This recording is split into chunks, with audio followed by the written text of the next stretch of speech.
कनिया नया बा जवनिया अतने बता दो यार के कहानिया। अरे नया बहार कनिया नया बा जवनिया अतने बता दो यार के कहानिया। और नैहर में किससे प्यार करती थी?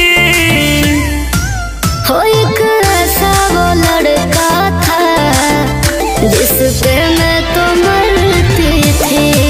हो एक ऐसा वो लड़का था जिस पे मैं तो मरती थी।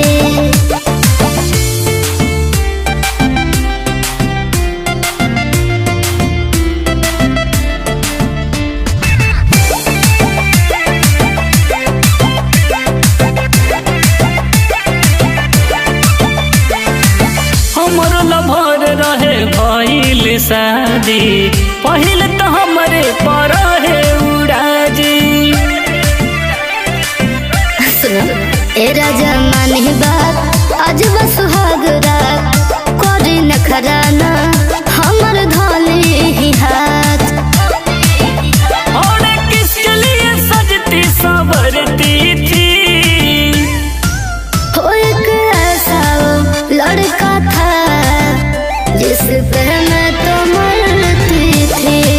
हो एक ऐसा वो लड़का था जिस पे मैं